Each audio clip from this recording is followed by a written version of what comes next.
Professeur Eric Combe, bonjour. Bonjour. Heureux de vous recevoir. Chef du service infectiologie à l'hôpital de la Pitié-Salpêtrière à Paris. Vous publiez, et nous en parlerons dans la deuxième partie de cette émission, vous publiez un livre qui a pour titre Maladie de Lyme, réalité ou imposture, collection bouquin. La maladie de Lyme, imposture, cette maladie a servi de laboratoire au complotisme et aux théories alternatives. Nous en parlerons tout à l'heure, c'est très intéressant parce que ça a un lien en plus avec le Covid et l'expression des uns et des autres autour du Covid. Le Covid. Eh bien tiens, réagissons tout de suite à cette annonce qui a été faite. Les collèges, les collégiens pourront aller en présentiel, j'aime pas, physiquement dans leur collège à partir de lundi, c'est une bonne mesure. Bah oui, c'est une bonne nouvelle. Bonne nouvelle. Bah oui, c'est une bonne nouvelle qui correspond avec le reflux épidémiologique qu'on observe. Donc c'est normal qu'on donne un peu d'espace de liberté. Bien, professeur Combe, parlons de la vaccination. Près de 25 millions de Français vaccinés, première dose, 46% de la population de plus de 18 ans, plus de 10 millions de doses. Tiens, je fais juste une petite comparaison parce qu'on parle beaucoup du Royaume-Uni. Au Royaume-Uni, 56% première dose. On est en train de rattraper notre retard. On est presque au niveau de la Grande-Bretagne. Immunité collective, c'est 80% de la population adulte, de la population dans son ensemble. Idéalement, c'est ça. En sachant qu'il vaut mieux atteindre l'immunité collective la plus haute possible dans les groupes les plus à risque, c'est-à-dire chez les personnes âgées. Bien. À partir de lundi, tous les Français de plus de 18 ans vont pouvoir se faire vacciner. Alors, il faut prendre rendez-vous. Ce n'est pas facile, mais c'est possible. Et peut-être bientôt à partir de 16 ans. Vous préconisez la vaccination à partir de 16 ans ? Moi, je pense que plus on vaccine de gens, mieux c'est. Donc, il faut se vacciner en masse. Et ce qui est très intéressant, c'est l'engouement des jeunes pour cette vaccination. Oui. Ça, je dois avouer que je suis très heureux de constater ça. Oui, pas surpris, mais heureux en tout cas.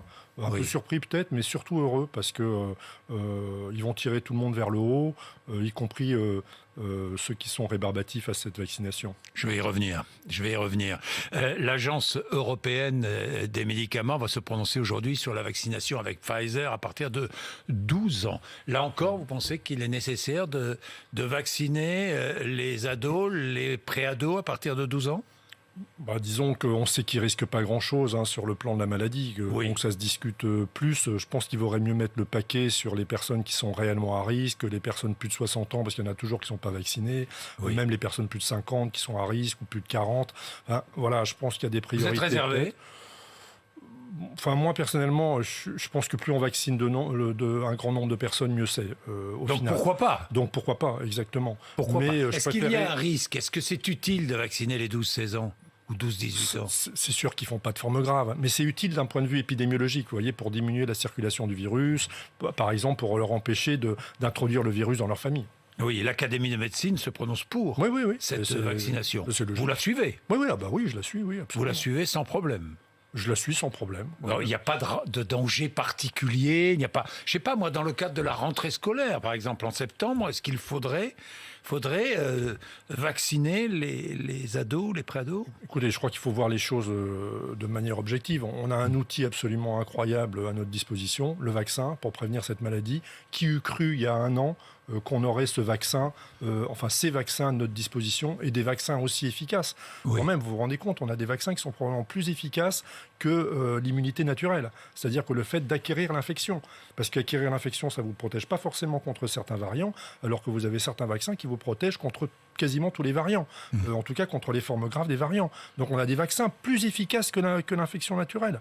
On a une chance absolument inouïe. Précipitons-nous. Alors précipitons-nous, mais certains ne veulent pas se précipiter, et Eric Combe, et certains restent anti. Vous avez entendu les discours des anti-vaccins qui s'expriment dans certaines tribunes. D'ailleurs, on leur donne peut-être trop souvent la parole, je ne sais pas ce que vous en pensez. Si, je pense qu'on leur donne trop souvent la parole, parce qu'on a envie de faire la polémique, le buzz. C'est vraiment, je suis attristé par ça, parce que les vaccins, c'est la prévention, et finalement, la prévention, c'est quand même ce qu'il y a de plus intelligent en médecine. Qu'est-ce que vous dites à celui qui ne veut pas se faire vacciner ? Je lui dis qu'il oublie que mieux vaut prévenir que guérir, que prévenir, ça coûte quasiment rien à la société, alors que guérir, ça coûte une véritable fortune, et qu'en plus, il risque sa peau, quoi. Donc, je ne comprends pas pourquoi les gens risquent leur peau comme ça pour ne pas être vaccinés. Ça m'apparaît invraisemblable. Alors question, faut-il rendre la vaccination obligatoire ?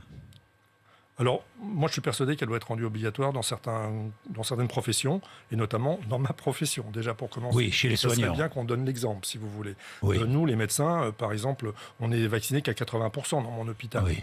C'est pas tout à fait normal. Les infirmières, 50%, enfin un peu plus de 50%. C'est franchement anormal. Donc, je pense que la vaccination devrait être rendue obligatoire chez le personnel soignant, mais également chez tous les travailleurs dits de première ligne, les pompiers, les policiers. Toutes celles et ceux qui travaillent dans les établissements scolaires. Les enseignants, les universitaires, etc. quoi. Oui, ça devrait être rendu obligatoire. C'est ce que dit, oui. C'est ce que dit encore l'Académie de médecine. Bah, écoutez, je ne fais pas partie de l'Académie de médecine. Je sais, mais... Oui, mais il se comment trouve que je suis d'accord avec eux, ça peut arriver. Rendre obligatoire donc cette vaccination, c'est la seule solution pour inciter les Français à aller se faire vacciner. J'espère que ce n'est pas la seule. J'espère que le fait d'avoir quand même, il faut qu'on leur rappelle qu'il y a eu 100 000 morts, probablement que chaque famille a été touchée dans son corps. Si ça ne leur sert pas de leçon, ils n'ont pas envie de se faire vacciner à partir de... Enfin, en voyant ça, on est en droit de se poser. Puis ça coûte cher. Questions. Et ça coûte évidemment très cher. Tomber malade coûte cher à la société. Ça coûte toujours beaucoup plus cher de prendre en charge les malades que de prévenir la maladie. Le syndrome du vacciné. Je vous parle du syndrome du vacciné parce que beaucoup sont vaccinés première dose, attendant la deuxième dose, et tout à coup relâchent les précautions à prendre. Ouais. C'est dangereux ? Parce que c'est pas parce qu'on est vacciné première dose. Est-ce que parce qu'on est vacciné première dose, on est à l'abri ? Ben non, on n'est pas à l'abri.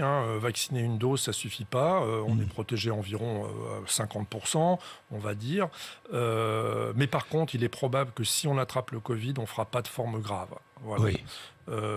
Ça demande encore à être confirmé. Mais de toute façon, il vaut mieux 2 doses qu'une dose, ça c'est clair. 2 doses qu'une dose. Les effets indésirables, il y en a. Ne pas cacher la vérité, mais est-ce qu'il y en a plus que ce qu'on croyait ? Est-ce que... Non, ça dépend des vaccins. Là encore, je vois sur les réseaux sociaux des successions de fausses informations. Moi, je ne regarde plus les réseaux sociaux. Oui, je ne les ai jamais beaucoup regardés. D'ailleurs, il vaut mieux pas que je les regarde parce que pour moi, ça serait assez terrible. Mais... Non, on a plus de recul quand même aujourd'hui sur les vaccins. Il y a eu des millions de personnes qui ont été vaccinées en Israël, au Royaume-Uni, aux États-Unis, un peu partout dans le monde. On a quand même beaucoup de recul sur les vaccins. On sait que certains vaccins, comme le vaccin AstraZeneca, on a découvert qu'il y avait des problèmes. D'ailleurs, c'est un vaccin qui n'est plus très populaire et qu'on n'utilise plus beaucoup. On a pris en compte ça, malgré une balance bénéfice-risque qui aurait pu apparaître favorable dans certains groupes de population. Par contre, on a d'autres vaccins comme le Pfizer, le Moderna, qui sont des très très bons vaccins, qui sont très bien tolérés en dehors de petites douleurs. On est des Gaulois quand même, il ne faut pas exagérer. Je croyais qu'on avait peur que d'une chose, c'était que le ciel nous tombait sur la tête. Mais certainement pas d'injection de vaccin quand même. Le pass sanitaire, indispensable ? Moi, ça ne me choque pas, je vous dis franchement. J'ai l'habitude du carnet international de vaccination pour voyager à l'étranger. Ce n'est pas liberticide à vos yeux ? Non, ce n'est pas liberticide à mes yeux, surtout que les conditions de délivrance de ce pass sanitaire sont quand même assez larges. C'est à la fois être vacciné ou faire preuve qu'on n'est pas infecté ou faire preuve qu'on a eu l'infection et qu'on a des anticorps. Donc ça n'a rien de très exigeant. Regardons la situation épidémique, professeur Ricôme. 146 morts ces dernières 24 heures. On est à 3206 patients en réanimation. Ça continue à baisser régulièrement, vous le constatez. Oui, ça reflue. Vous le constatez à la Pitié-Salpêtrière. Oui, on constate très bien à la Pitié-Salpêtrière, en sachant que les réanimations sont quand même les services qui se vident le plus lentement. Le plus lentement, parce que malheureusement, quand on est rentré en réanimation, on y est pour 3 à 4 semaines. Donc ça prend du temps. Est-ce que le profil des malades qui entrent à l'hôpital aujourd'hui a changé ? Oui, par rapport à la première vague, par exemple, ça a changé. C'était des gens plus jeunes, plus résistants. Donc, c'est d'ailleurs pour ça qu'ils restent plus longtemps en réanimation. Oui, aujourd'hui, ils sont plus jeunes et plus résistants. Ils sont plus jeunes, donc, ils restent plus longtemps, évidemment, en réanimation. Question que tout le monde se pose. Est-ce que l'épidémie est derrière nous ? Oui, on commence à en voir la fin, c'est évident. Enfin, en tout cas, disons que ça va dépendre de l'aptitude des Français à se vacciner, tout simplement. Tout simplement. Tout simplement. Tout dépend de cette... En fait, c'est une responsabilité collective. Absolument, c'est aussi simple que ça. Si tous les Français se vaccinent en masse dans les 2 mois qui viennent, honnêtement, je pense que l'épidémie va être derrière nous assez rapidement. J'entends beaucoup de Français dire l'épidémie maintenant commence à disparaître. À quoi ça sert ? À quoi ça sert de se faire vacciner ? Ça sert à qu'elle ne redémarre pas. Exactement. Oui. Parce que là, si on en reste à ce seuil de vaccination, ça va redémarrer dans les semaines et les mois qui viennent. Il ne faut pas se faire d'illusions. On est à un seuil d'immunité collective qui est trop bas. Qui est encore insuffisant. Oui. Donc, si on ne se fait pas vacciner massivement, si on ne continue pas, l'épidémie redémarrera. Ah oui, absolument. Parce que pour l'instant, il y a quoi ? Il y a 15% de la population qui a attrapé le virus. Il y en a environ 10 millions, un peu plus de 10 millions qui est vacciné. Bon, à la fin du mois, on en aura 15. Donc voilà, il faut 80% de la population, pas la moitié de la population, pour que le virus arrête de circuler à un haut niveau. Est-ce qu'il est possible, professeur Combe, d'éradiquer ce virus de la surface de la Terre ? Non, il ne faut pas rêver. On n'éradiquera pas ce virus avant. Puis vous savez, il n'y a qu'une maladie pour laquelle on a éradiqué la variole. C'est la seule. Hein. Et comment ? Grâce au vaccin. Exactement. C'est pour ça que je vous posais la question. Oui, vous avez raison. Mais la variole, c'était une mortalité quand même effarante par rapport au Covid, si vous voulez. Oui. Le vaccin a permis d'éradiquer la variole. Ah ben oui, évidemment. Mais est-ce que le vaccin permettrait d'éradiquer le Covid-19 ? Alors, il y a le problème du réservoir animal. Oui. Il faut être sûr qu'on n'ait pas de réservoir animal. Mais s'il y a qu'un réservoir humain, effectivement, on pourrait éradiquer, mais il faudrait que 80%, 90% de la population mondiale soit vaccinée. Donc, je crois qu'il ne faut pas trop rêver. La population mondiale. Mondiale, oui, mondiale. Mondiale. Parce qu'il faut raisonner sur le plan planétaire quand on parle d'éradication. Évidemment. Les variants, la Grande-Bretagne s'inquiète. Oui, j'ai vu s'inquiéter du variant indien parce qu'il est un peu plus contagieux que le variant anglais, qui était lui-même un peu plus contagieux que le variant sauvage. Bon, des variants, il va toujours y en avoir. La bonne nouvelle, c'est que les vaccins protègent des variants aussi. Donc, voilà, concentrons-nous sur la vaccination plutôt que de nous concentrer sur les variants. Le jour où on a des variants qui échapperont à la vaccination, à l'immunité vaccinale, là, on aura de quoi s'inquiéter. Mais pour l'instant, ce n'est pas le cas. Pour l'instant, ce n'est pas le cas. Isolement obligatoire pour les voyageurs en provenance du Royaume-Uni. Écoutez, on va voir comment il fait l'isolement. Oui, vous savez, je sais que vous avez des doutes. Vous remarquez, vous n'avez pas tort parfois. Sinon, savoir faire une quarantaine... Il y a franchement, depuis le début de cette épidémie, certaines choses qu'on a réussies et d'autres... qu'on n'a pas vraiment réussi. Oui, c'est sûr. Aujourd'hui, on réussit. Est-ce qu'on réussit la vaccination ? Est-ce que la France réussit sa vaccination aujourd'hui ? Écoutez, je pense que oui. Vous pensez que... Oui, je pense que... évidemment, on peut toujours mieux faire. Oui. Mais honnêtement, par rapport à tout ce qu'on a dit il y a 6 mois... Je sais combien vous avez été critique. Logiquement critique. Oui, j'ai pas été si critique que ça, parce qu'en fait, on ne savait pas. Bon, il y avait la pénurie, c'était tout ce qu'on savait. Mais maintenant qu'il n'y a plus la pénurie, je trouve que c'est géré très bien. Est-ce que nous allons passer un été sans masque ? Ça serait un très bon... Vous voyez, je vous dis ça parce que pour la première fois, je vous coupe, professeur, comme pour la première fois, vous êtes sans masque avec moi, là. Oui, c'est vrai. C'est la première fois. C'est vrai. Écoutez, voilà, on se relâche. Vous êtes vacciné, moi aussi. Voilà, on est tous les deux vaccinés. Honnêtement, je ne pense pas qu'on prenne énormément de risques. Il ne faut quand même pas exagérer. On est tous les deux vaccinés.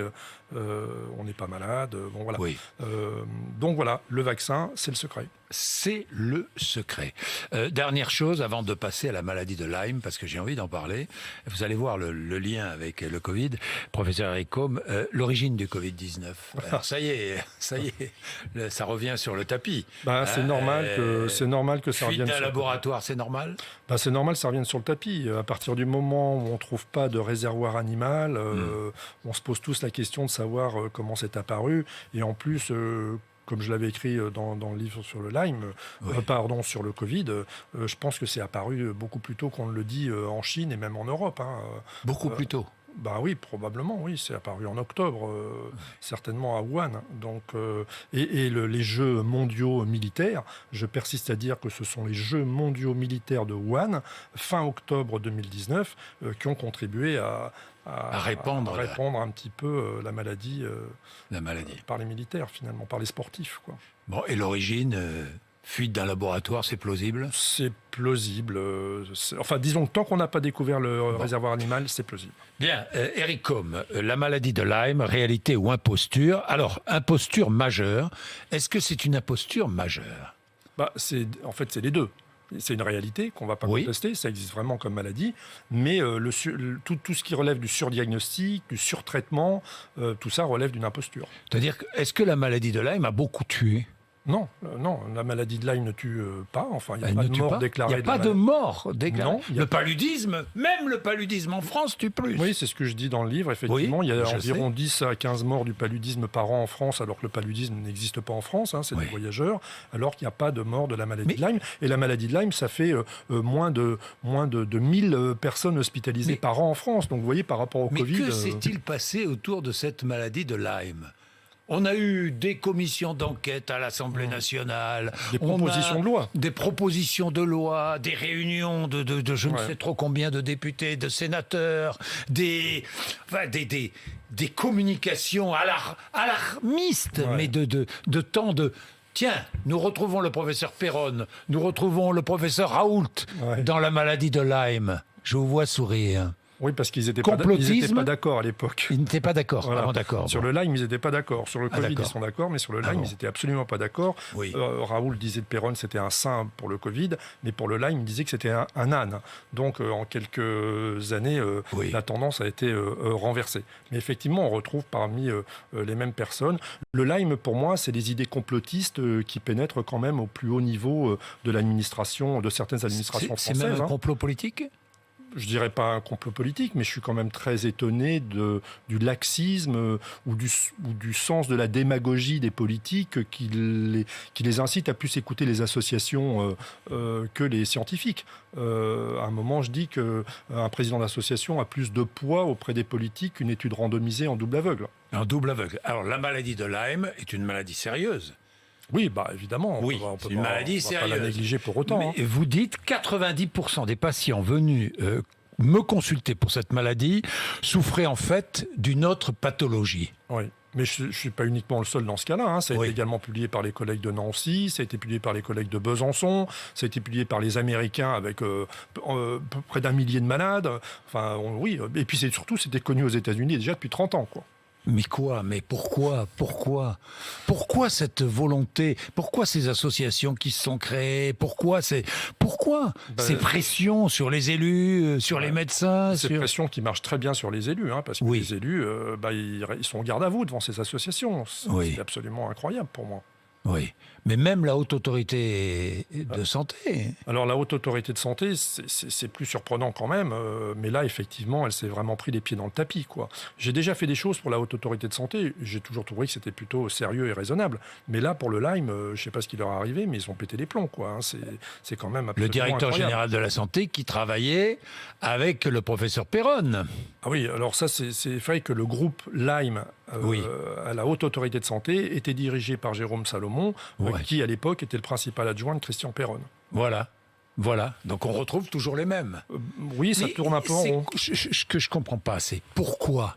Quel était l'intérêt de créer je sais pas, ce mouvement médical autour de la maladie de Lyme? Pour les médias, je ne vais pas m'exprimer. Je pense que vous connaissez mieux le problème que moi. Le suivisme. Voilà, le suivisme peut-être, je ne sais pas. Le buzz, faire de l'audience, j'en sais rien. Pour nous, scientifiques, on a été relativement d'accord. Je veux dire, à part une petite minorité que j'estime à moins de 5%, mais 95% d'entre nous, on pense tous la même chose. Vous savez qu'il y a des personnes atteintes de la maladie de Lyme qui vont peut-être hurler en vous écoutant. Probablement. Vous allez peut-être même recevoir des tweets ravageurs, et moi, je vais avoir des menaces de mort, probablement, en rentrant sur mon mail, sur mon courriel. Des personnes qui disent, mais j'ai la maladie de Lyme, je suis malade, je suis un traitement. Oui, mais il y a des traitements d'ailleurs. Ah oui, ça se traite très très bien comme maladie. Ça se traite très bien. En quelques semaines d'antibiotiques, on n'a même pas besoin de prolonger les antibiotiques plus de 3 semaines. En quelques semaines d'antibiotiques, on soigne une maladie de Lyme. Pas plus de 3 semaines. Vous avez vu les ordonnances que j'ai mis dans le livre. Vu, 23 médicaments. Mais comment vous pouvez penser que 23 médicaments pendant des années peuvent soigner une maladie comme ça? Ça veut dire qu'on a donné des traitements Mais c'est un scandale sanitaire. Oui, quelque part, et c'est pour ça que j'ai écrit ce livre, je pense que quelque part, c'est un scandale sanitaire, absolument. Parce qu'on a exposé des personnes à des traitements qui sont complètement inadaptés, inappropriés. Dans les ordonnances que j'ai montrées, vous avez vu, il y a des opiacés, il y a des anti-inflammatoires, il y a de la cortisone, il y a tout, voilà, il y a tout, exactement. Mais malheureusement, il y a des antibiotiques qui prennent pendant des semaines, des mois, des années. J'ai un patient, c'est 5 ans d'antibiothérapie. Et finalement, il avait une tuberculose. Il n'avait pas la maladie de Lyme. Donc voilà, on découvre des choses comme ça chez 85% des malades qui viennent nous consulter pour maladie de Lyme. Merci Eric Combe. Merci à vous. Je vous invite, et là je le dis aux téléspectateurs et aux auditeurs de RMC, je vous invite à lire le livre du professeur Eric Combe, Maladie de Lyme, réalité ou imposture. C'est une imposture. Si j'emploie le mot, si vous employez le mot, vous l'employez en toute responsabilité. Hein, il y a une part d'imposture, oui, absolument. Merci. 8h54, Merci RMC et BFM TV.